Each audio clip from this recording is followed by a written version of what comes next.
Isaiah, the number one recruiting class in the country. Now, we don't know how this is going to land 8 months from now, but still, the number one recruiting class with 14 commits. So we are more than halfway through the process of how full this class is going to be in the 22 to 25 range. So this is legit. This is valid, maybe not to the number one status, but are you even surprised at Michigan's success on the recruiting trail? Well, where I'm mostly surprised is that generally Michigan isn't filling up its class like this at this point. Michigan tends to put the onus of its recruiting efforts into June and July. They have a couple big weekends usually in June. They try to have like one really big weekend in June, and they tend to try to make like a week out of it. And they've had I remember in 2019 in particular, they had a big weekend, and I thought, all right, I have time. I can go and do a long hike. And I wrote literally 3 commitment stories while I was on said hike. Because that's generally how they've done it. They funneled it through that into the barbecue in the big house in July. And now I think they learned from last year in a lot of ways, because last year it was kind of this. Well, let me take a quick step back and say, on the podcast for every single year at this time of year, I'm usually talking people off of a cliff, because Michigan fans are usually sitting there saying like, why are we 20th? Like, what is going on? Why is this not going well? Why is recruiting not going well? And I say every single year, just wait on it. Wait, because you know how this is going to go. Come July, you're not going to be having those same conversations. You're going to be celebrating the guys that Michigan actually has. Well, I think last year was something of a wake-up call, I think, for the program, because it didn't have that. I was saying the same thing, and they really kind of limped into the season, because I think people were waiting, as far as recruits were concerned, waiting to see what Michigan was going to do as a follow-up year. As much as they had won the Big Ten and beaten Ohio State and went to the college football playoff, a lot of people could write that off as a one-off. I mean, we've seen one-offs before, but Jim Harbaugh flirting with the NFL, all those different things kind of converged, and I think that that had a negative effect on the 2023 class. So I think coming into 2024, they laid a lot of more early groundwork considering that, and that's where you're starting to see a lot of this paying off a little bit earlier. Now, will they finish number one overall? I highly doubt it, because I think you in this day and age, you probably need anywhere upwards of 3 5-stars, sometimes more than that, to be able to have that number one class. I kind of went back the last couple of days and looked, and while there are some that maybe have like 3 5-stars, I think that's kind of a minimum. We've seen some like Georgia and Ohio State have 7 in certain classes, and that's and sometimes you have the number 1 and number 2 are separated by how many 3-stars they have, because you have so many guys at the top that are that highly rated.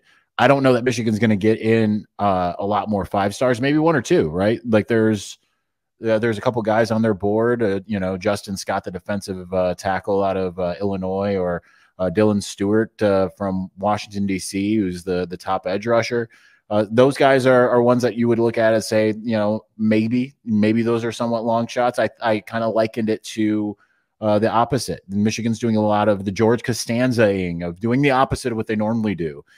And normally you hear a lot more of those types of names early, and say, oh, Michigan's got all the momentum for that guy. And then come signing day, a Nicholas Harbor type ends up signing elsewhere, right? So I think that Michigan is being smarter of getting those more high profile guys in that they can get now. Being able to get Jaden Davis, because I think it's a little bit different with a 5-star quarterback, going in and locking up all the more high end 4-stars that they can as early as they can. And then they can sit there and really pitch those 5-stars down the stretch. Will they end up with 3 or more? I doubt it. I think that they'll still probably have a pretty incredible class. I would imagine that this is going to end up being Jim Harbaugh's best, even if they don't get another 5-star, because I think that there's enough of those high 4-stars that they're targeting, those top 100 type guys, or even top 200 type guys, that I think that they'll be able to reel in here, where lately they hadn't been doing that. The 2 most recent, of course, the tight end out of Michigan, the second-rated tight end in the country, Brady Prieskorn, and then Gerard Smith coming in the last couple of days out of Connecticut as a defensive lineman. Have you had a chance to look at these guys, and what do you know about these two prospects? I haven't seen a lot of Jared Smith yet, to be honest. But with Brady Prescorn, he really fits into what Michigan's long done. And I think what actually he's a step up. And you look at what Colston Loveland has done for Michigan in recent memory. Obviously, just 1 year, and he has all of the makings of being the potential best Michigan tight end. Is definitely a really solid pass catcher, a lot more like a receiver out there. That's what he played when he played in Gooding, Idaho. Brady Prescorn is just like a even better version of him. I mean, ranked like 57th in the country overall. Michigan, for all of its tight end play, and it's had really good tight end play under Jim Harbaugh, all the way through from Jake Butt to Sean McCune, who's still on the Dallas Cowboys roster, to Nick Eubanks, to I mean, just even recently, Luke Schoonmaker is looking as a likely day 2 draft selection. Michigan's had really solid tight end play, and yet they haven't really had that type of elite type guy. And Brady Prescorn has the makings of it. Watching just a little bit of his film, like he's a mauler when he blocks, but he's also looks like a number 1 receiver, can go downfield and outrun someone and then go up and get a catch. And that's something that they've certainly been lacking. I think with Jared Smith, I think one of the interesting things with him, while I don't know necessarily a ton about his play, I do know his offer sheet, which is really impressive. I mean, Alabama, Georgia, those types of schools. When you're in Connecticut and you're getting those types of offers, that means you can play. Well, guess what? He has a twin brother who also is a defensive lineman, a little bit more of an edge rusher. I think that Jared Smith's a little bit more of a tweener. He can play inside, he can play outside. Just kind of depends. But he has a twin brother, has that same offer sheet. And when you see twin brothers, it's pretty rare that they split up, So I think that gives Michigan a pretty strong in, especially if he went to Alabama or Georgia, you would certainly look at his brother and say, oh, Jacob's probably going to go there too. But right now, I think Michigan's got a pretty good shot to land both. And those are the schools that if they want you, and who cares about the ratings, even though these guys are high level 4-star type guys, you can usually tell if a guy's a baller if they have those types of offers, right? And I think that plays really well for Michigan. And that's a thing that's different, I think, about this cycle. Even though a lot of guys don't necessarily have the Ohio State offer, which I think is what most fans on either side of the rivalry are looking for, a lot of these guys that Michigan is getting, or even like a Brady Prescorn, has the Alabama and Georgia offers, right? Like it seems like every commitment story I'm writing, they might not have an Ohio State offer, but I can sit there and write, well, they have Alabama. They chose Michigan over Alabama and Georgia. And that is, at least if anything, even if they're not 5 stars, a shift in what Michigan's doing, because Georgia maybe a little bit, because Georgia, I think, takes a little bit more latitude with the types of players that it's offering. There are often times where I'm seeing 3 stars that Georgia's offered. That might not be who they end up getting in. But to have both the Alabama, the Georgia, and sometimes even Florida, and the fact that those are the types of guys Michigan's getting just kind of shows a little bit of a shift in mentality in the recruiting department, that they're targeting guys that have maybe a little higher upside, and that they're the ones that they're eschewing some of those big time South schools to be able to come and play in Ann Arbor. And it speaks volumes, honestly, not only of the product on the field, but just Michigan's kind of renewed commitment to figuring out some things behind the scenes. Isaiah Hull breaking down the Wolverines for us. You can catch his work on Wolverines Wire. On Wolverines is the podcast, and right here on YouTube, Isaiah Hull, just look it up, and Wolverines Wire.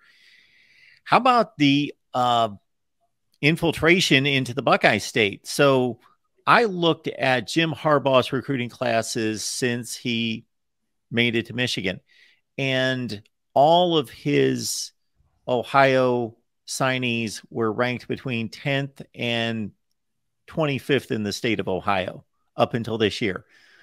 Ohio State is generally locked in on this top 7 or 8 players in the state, and then generally don't have anything to do with the rest of the guys. And they go off to Michigan State and Kentucky and wherever else.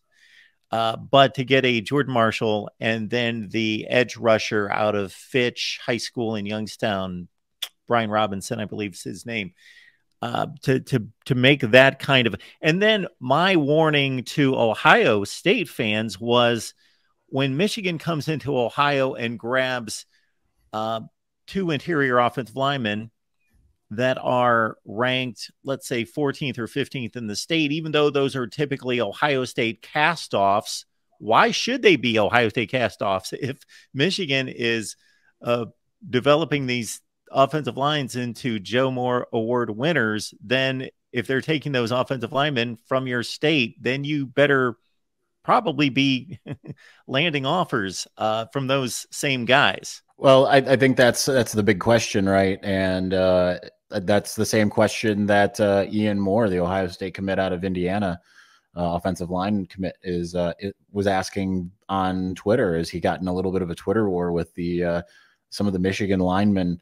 I think that the Ohio State fans would be quick to point out that of all of the Ohio commits, Ohio State only has offered one of them. That's Jordan Marshall. But that Jordan Marshall commit was really big, right? Because that was a shot over the bow. I mean, he was, by kind of all accounts, the top running back on Ohio State's board. I mean, they're faring all right? They got the James Peoples out of San Antonio, Texas, so it's not like they're missing out. But I mean, to lose a guy that everyone thought was obviously a shoe-in to come to Columbus and ends up heading to Michigan and has the offer, is coveted by Ohio State. I mean, that's just kind of unheard of. So I think that was when people started to kind of sit up a little bit. But when you look at a Ben Roebuck or a Luke Hamilton, what I constantly hear from the Ohio State fans in my mention is these guys don't have Ohio State offers. Well, maybe Ohio State should have offered, because if Michigan wants them, Michigan has been very picky and choosy about the linemen they bring in. And like you just alluded to, they've had 2 straight Joe Moore Award winning offensive lines. I mean, and I think that you're seeing a little bit of a different strategy with Ohio. Now, they haven't gotten Brian Robinson yet. They're fighting Kentucky for him. Another guy who doesn't have an Ohio State offer, but again, is one of the top players in the state. I believe he's 5th in the state. And they're still in it for maybe not as much for Dylan West, but it sounds like Aaron Scott is certainly on the table for them. If they can get those 2 guys, I mean, they'll have 3 of the top 5 guys in the state of Ohio. That's the type of thing that we used to maybe see with Ohio State going into the state of Michigan, right? Is going and picking and choosing who they might want in that sense. I think what it started with for Jim Harbaugh was getting guys like Eric All and Rod Moore. And, Eric All obviously departed for Iowa, but Rod Moore, as Jim Harbaugh said, it's like, yeah, he was a 3-star. He didn't have all these big time offers, but I looked at him and I saw a guy that if he was young and if he played for another year, he'd be a 5-star. He's that good. And you're seeing it on the field. He's Michigan's probably 2nd best defensive back behind Will Johnson, who is a 5-star. So I think that a little bit of just recognition and development goes a long way. And then you add in, the added fuel. If you're a guy like Rod Moore or some of these guys that they're just bringing in, like Cam Calhoun or DeJuan Waller, or they brought in a couple guys late cycle last year, and then now they're just kind of continuing that. And I think what that does is it creates a culture and a mentality, because what Michigan had been long lacking in the Ohio State rivalry was kind of a want to. And I know that there's probably a lot of Michigan guys that would sit there, and especially inside the program, that would tell me that I'm wrong. I've been told that before. I remember in 2019, I approached some Michigan personnel after talking to some of the Ohio State players at Big Ten Media Days. And it was just very clear to me, Ohio State really wanted to beat Michigan way more than Michigan wanted to beat Ohio State. They're talking about all these different things that were very like Manchurian Candidate style, like programming that happened in the offseason, so that when they saw Michigan on the field, it was like all of a sudden they were activated and were going out there and out for blood. And I think that played a big difference. And when I talked to Michigan people, they were like, well, they can do what they do and we'll do what we do. And what Michigan was doing wasn't working. Suddenly Michigan had a mentality shift after the 2020 season. And it wasn't just singularly about Ohio State, but started taking Ohio State a lot more seriously. And I think that the way that you kind of keep that going to some degree, because eventually these players who had that chip on their shoulder and were tired of being the doormat to Ohio State and the Buckeyes and all that, I think that they eventually will obviously move out of the building. And a way that you kind of keep that going is having those players that they feel like they're overlooked, and they are far enough along now in their recruitment. If Ohio State comes calling a Luke Hamilton or a Ben Roebuck, chances are they're not going to flip, because they've established like these relationships with everyone else that is part of this commitment class, this recruiting class, that they want to be a part of it. And so I think it's a smart strategy by Jim Harbaugh. And I think that you're seeing that even down the road with some of these other guys. Now, I don't know that they'll get like a quarterback like Ryan Montgomery, right? Like he's an Ohio 5-star, but Michigan also has a 5-star quarterback in their backyard, and Bryce Underwood. And so I think that it'll be interesting to see how 2025 plays out because of things like this. And because it becomes a little bit more geographically balanced, I think, in some ways, just due to some of the guys that are in Michigan. But Michigan's at least setting the stage for, we can go down into your state and we can get some of the guys that we want. And while it might, a lot of these guys don't have the Ohio State offers, that's how it starts, right? Because you start getting guys that can come out of the state of Ohio, go play at Michigan, and then if they have some success, then their high school teammates see that and they say, I wasn't really considering Michigan, but look at how well that guy was doing. And then those relationships expand, and suddenly Michigan, especially if it keeps beating Ohio State the way it has the last 2 years, then suddenly it just changes everything. Because what was the big thing with Jim Tressel? It was looking at a fact that Michigan had a Desmond Howard and Charles Woodson and said, we're not doing that. We're going to do in the state of Ohio the same thing that Howard Schellenberger did at Miami. We're building a wall around this state, and you're not going to get those guys anymore. And if Ryan Day doesn't want to offer some of these guys who are, honestly ranked about the same as the guys that they got in, then that's on them. I mean, obviously they got the Armstrong twins and they're from Ohio, and that works out well for them. But if you want to dip into Indiana and get an Ian Moore rather than bringing home a Luke Hamilton, then that's your prerogative. But be wary of the fact that it could have some really big dividends for Michigan in the future. Yeah, I was always fascinated how Ohio State stayed hyper focused and paranoid about Michigan, because typically that's difficult to do and to sell to players when you beat a particular program year after year after year. You're usually paranoid and hyper focused on whoever's above you, not that you can maintain this just singular focus where everything in the building says Michigan this and Michigan that, and countdown to the game, and you can keep that up, and you're recruiting players from California and all over the place, and you're selling this to them. And how they were able to maintain that is obviously a credit to Jim Tressel and Urban Meyer. I also thought, wow. And there was a talent gap there at various degrees. Sometimes it was fairly decided, of course, substantial, and other times it wasn't quite as much. But I also thought at some point, if Michigan gets its act together and they punch Ohio State in the mouth, then that's kind of just a wake-up call to, oh, things have changed. And obviously that happened in 2021, and we've seen the results of it. RJ Moten is a player who, he's not an impact starter or anything like that, but got regular reps on the field, was an integral part of the defense and the rotation there in the secondary. Is there a reason a guy like that who gets regular reps and is in prominently in the depth chart decides to move on? That's something I'm still trying to figure out, because I mean, he's considered a co-starter there, and I would imagine maybe it's because he lost I would say a good portion of his expected.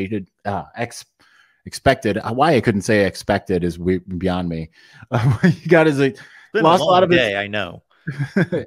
Expected snaps to Makari Page. I think that probably had something to do with it, but I mean, it was a three-headed monster is what they were calling the safeties between those two and Rod Moore. And I had dinner with Jake Butt I think it was the night before the spring game, and he was just waxing poetic about RJ Moten. He was just like, I just think that guy He's so underrated, and he's set, he's just such a baller, and he's one of those guys that I pegged as like a future team captain. What it could have been this year, maybe next year. So that's him along with Nikhai Hill-Green, who his departure makes a little more sense when you see he ended up at Charlotte. Maybe RJ Moten ends up at Charlotte as well, following Biff Poggi, who was kind of Jim Harbaugh's consigliere. But like at least Nikhai Hill-Green played for Biff Poggi at St. Francis Academy in Baltimore in high school. But maybe RJ follows him, and then it makes a little bit more sense. But otherwise, I mean, perhaps it's a playing time issue, whether it's the guys ahead of him, or you look at maybe they've got 2 4-stars behind, theoretically, and Keon Sabb, who actually was a 5-star at one point. When he committed to Clemson initially, he was a 5-star, but when he flipped to Michigan, he was downgraded to being a 4-star prospect. And Zeke Berry, those are 2 guys that were highly coveted, and they're entering their second year. So maybe he felt a mixture of guys breathing down his neck, as well as dwindling playing time as a starter. I can't really say for sure, but I don't want to say it's alarming, because at least what we've seen with this transfer portal, as far as Michigan's concerned, they've addressed the needs that they've had in the early going coming out of the season. The guys that they've lost 4 so far this last week, between the 2 I just mentioned, wide receiver AJ Henning, who saw his numbers dwindle last year after being heavily utilized in 2021, and they lost Amani Dent, a freshman safety from Jacksonville. I think he was the lowest or second lowest rated player in the 2023 class. He didn't play a snap last year. I do believe he was injured, but again, uphill battle when it came to playing time. You can look at those departures this last week and say those were at least at really fairly deep position groups, right? Linebacker, it's been kind of one of those things where how are some of these other guys going to get on the field? Even with Nikhai Hill-Green, a former starter, how is he going to get on the field now that he's healthy? Because not only do they have the guys that started last year, but they brought in Ernest Hausman, who started from Nebraska last year. Safety, you could sit there and say, all right, well, they've got the 2 main guys. You thought of it as a 3-headed monster, but you still really looked at it as Rod Moore and Makari Page. And people have been kind of waiting to see what these 2 sophomores can do. So you can kind of look around and say those are at least at those position groups that are pretty deep. It's not like they're losing, Chris Jenkins, or one of their defensive tackles. It's not like they lost. They already had lost a tight end in Eric All. It'd be another thing if like Colston Loveland decided to move on, even though they brought in AJ Barner. So it's kind of a quality problem, I think, when you're trying to build a roster. And you have a lot of depth, is that you're going to lose some guys, especially guys that maybe aren't seeing the type of playing time that they want. And sometimes that's a double-edged sword. I mean, just look at Taylor Upshaw, the edge rusher. He's gotten the opportunity to start the season as the starter, as an edge rusher each of the last 2 years. Saw his time got captivated by David Ajabo in 2021. This last year, he got usurped by Iabioki. And before Iabioki even moved on, he decided, I'm heading out to Colorado. I'm going to see what Coach Prime's all about. Well, guess what? He's back in the transfer portal again as part of that mass exodus. So it's one of those things where the grass isn't always greener, but certainly when you're a young guy and you want to make a name for yourself, sometimes the grass is greener. So that would be my guess, is that that's what he's kind of looking for, is just a better opportunity to solidify himself. But that doesn't necessarily mean that he's necessarily going to get it. Isaiah, I've been a harsh critic of the Football Power Index released by ESPN. I don't look at it during the season unless for some reason somebody points me to it, but I look at it in the preseason when it's released. I also find it amusing when obviously that is connected directly to the game probabilities in terms of the prediction, and then how it fluctuates during the game based on the score and the situation, in which I find it rather ridiculous when certain teams have come back having a 99.9% chance that they were going to lose. Now that should like never happen. And I could cite various examples when it was ridiculous, and it should have been more like 80%. So with Michigan and Ohio State, of course, we've got the Wolverines at number 6. I don't know if you've checked this out. Ohio State at 1. So what doesn't make sense about this is obviously Michigan was a better team on the field in the matchup the last 2 years, and not on a last-second field goal by 2 and 3 scores, returning quarterback, and the games at Michigan. Not that this is necessarily ranking or making a prediction about a particular game at a particular site. It's just listing the best teams in the country, 1 through 133. But it just doesn't seem to add up in any such way. 1 through versus 6, it's obviously largely based on recruiting rankings. It has to be. Yeah, it's really bizarre. And I read their little article that they did as like a follow-up of justifying what they were doing. And they gave Ohio State a lot of credence for Marvin Harrison and Emeka Egbuka. And I think a little bit of name recognition, right? And I'm not here to impugn Ohio State either. That's not what I'm about. But I've long said that one of the most important metrics you can look at for any team success on a year-to-year basis is returning talent. And when you look at like Ohio State, Georgia's of the world, Alabama, is that they might lose a lot of guys, but they have a healthy amount of guys usually coming back, right? And Ohio State's kind of in the same boat it always is. I think it's really important that they don't have the returning quarterback. We don't know what Cal McCord, if he ends up being the starter, exactly what he's going to be. I've been long saying at some point they're going to have to plug in a quarterback, and he's not going to be a generational best, because it's been that way kind of from, with the exception probably of Todd Beckman. It's gone, Troy Smith to, Todd Beckman to Terrell Pryor to Braxton Miller to JT Barrett to Dwayne Haskins to Justin Fields to CJ Stroud. I mean, that's as impressive of a lineage as you can find. At some point that's going to break, and so I wouldn't say, I wouldn't have had Ohio State number 1, but I would have still had Ohio State probably as in the top 5. Michigan, like you mentioned, the returning quarterback, but not only that, the 5th most returning production in the country. And certainly that probably took a little bit of a hit, losing both Nakai Hill-Green and as well as RJ Moten. But when you have the returning quarterback, especially coming off his first year of starting, and you return as much talent. I mean, you've got a guy who, by many accounts, if he didn't get injured in week 12, Blake Corum, if he would have stayed healthy, everyone's was kind of on par with the idea of he would win the Heisman Trophy. And then you got Donovan Edwards. These are guys that ESPN themselves also ranked the 1st and 5th best running backs in the country.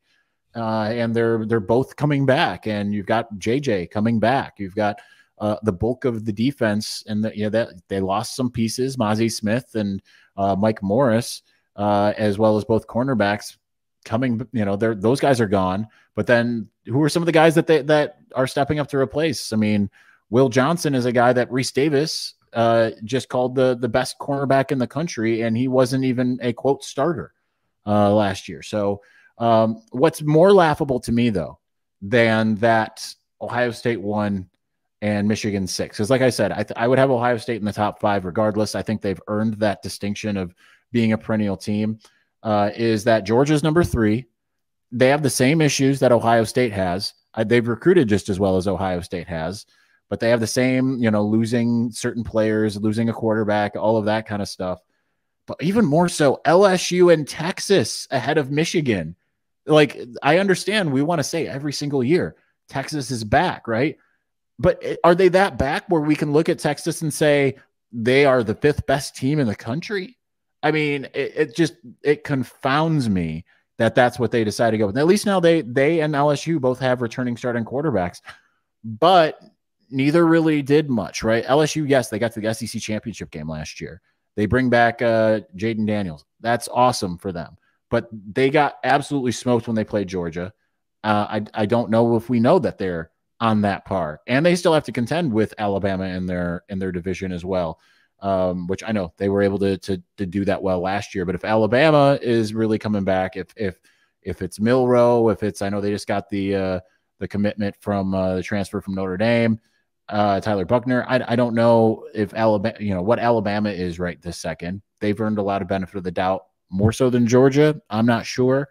At this current stage, with Georgia being back-to-back champions, it just all feels like throwing a bunch of darts at the wall and seeing what sticks. Because it's out of all of those teams, only in the top 6, 3 of them have the returning starting quarterbacks at least One of those has been in the college football playoff each of the last 2 years and returns most of the team that actually made it in those last years. So it's just a really bizarre ranking. It was one of those things where I got really incredulous on my podcast, and I almost never get like that because just looking at it, it's like, how did you even come up with this, ESPN? I don't know. But, I mean, certainly it's got everyone talking. Maybe that's just the whole point. And that doesn't mean that none of that is possible. That doesn't No, mean it's that certainly Ohio State possible. can't win a national championship. But when I put Ohio State and Michigan next to each other, I still believe that Ohio State probably has the better roster talent top to bottom. However, it's disjointed. It's not as distributed fairly and evenly and where it needs to be across the roster. It's too offensive skill position heavy, especially at wide receiver, of course. And when I look at Michigan, sure, there are things that need to be shored up, things that need to be attended to in August camp, but there are no glaring issues, question marks. For Ohio State, again, I'll call them question marks, not necessarily weaknesses, because they have talented players there, but the secondary is a question mark. The offensive line's a question mark. The quarterback's a question mark. Michigan has no question marks. And again, not individual concerns, sure, that they need to take care of, but they don't have any unit on either side of the ball that I would consider a question mark. I mean, I'd say Michigan has at least a question mark at corner, just opposite Will Johnson. They plugged in Amarian Walker, the converted wide receiver. Jim Harbaugh called him a unicorn in spring ball, and he didn't really look that good in the spring game, to be honest. And they've got some other bodies. Walk-on that kept abusing him. Peyton O'Leary, who's now on scholarship, so that at least can be okay. They've been raving about him, so that's not like a new thing. It just was new for us, right, to finally see it. Because fall camp last year, they kept on calling him a poor man's Cooper Kupp, and then we didn't see him, right? So it feels like it's from out of nowhere when it's that type of situation. But still, I mean, Steve Clinkscale, the pass game coordinator on the defensive side of the ball, was screaming at Amarian Walker pretty much the entire game.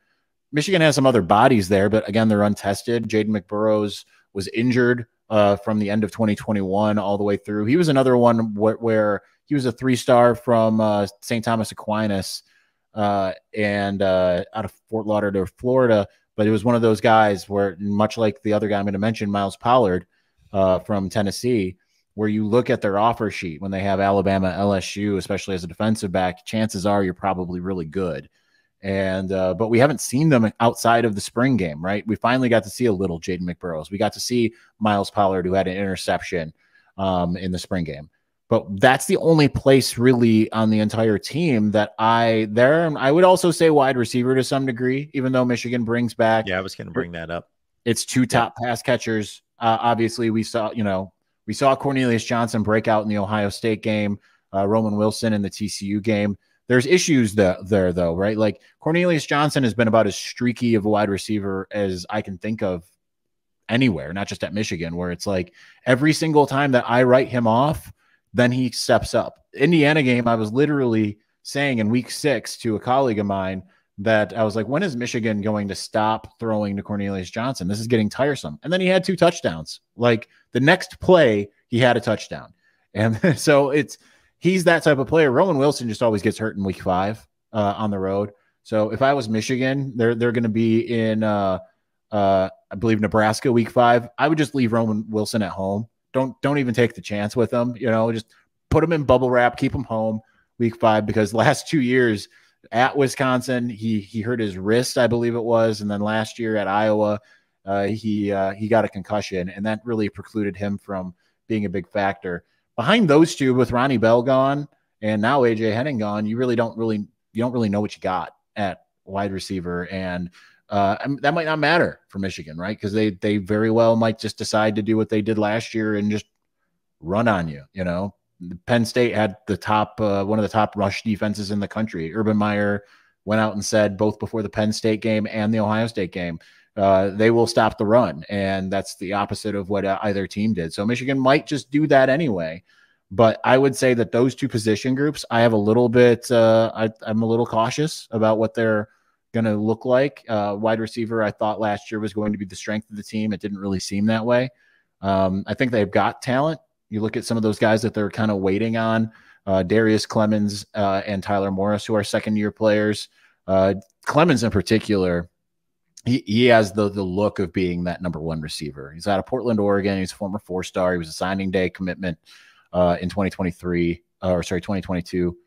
And I just thought that he was going to step it up a little bit more, but in year one. But generally, I think we all know receivers don't always go on that first-year track. Yes, we have seen receivers come out and ball out in year one, but more often than not, it's year 2 or 3 before they really start to step up. So they have some guys that I think could be really good. And like the aforementioned Peyton O'Leary could be something. But that's one place where I want to see something before I really start to think that they can take that next step. I think the good news for them, though, is that they have the quarterback in J.J. McCarthy, who former 5-star, first year starting, made some mistakes, looked like a different quarterback in certain games. First half of the season, he was pretty much unstoppable. He completed like 95% of his passes in the first 4 games. And then they started running the ball almost exclusively. And then after that, the pass game was a little bit of a struggle until I kind of that Ohio State game, right? So I still think that with his arm strength and his if they can kind of rein in some of his I'm gonna make that very ill-advisable throw that you wouldn't even make playing Madden. If they can rein that in a little bit and the receivers can actually come down with the ball, then I mean Michigan could be really scary. But there are certainly those 2 elements that I would at least say I'm not quite ready to say that they're going to be awesome at yet. But if those 2 areas are good, if they end up being strengths on this team, I think Michigan's going to be a really difficult team to stop because I think they have the line play on both sides. I think that they're, what they present on the front 7 in particular on defense and the run game and everything that you've already seen on offense. I mean, they'll be really hard to stop even for some of the SEC teams. Isaiah, we appreciate the breakdown. It's always great to have you here. We want to make sure that people know where to find you, and the best way to do that is WolverinesWire.usatoday.com, Locked On Wolverines podcast, which you can find on anywhere you get your podcast, also on YouTube if you want to watch it. And I do apologize if you do watch it because I keep on forgetting to hit publish on it until the next day when I sit down to do my podcast. I've done it 2 days in a row. So the best way to get it quickly is anywhere you listen. It is great to see you, sir. Thanks for being here. Absolutely. My pleasure as always.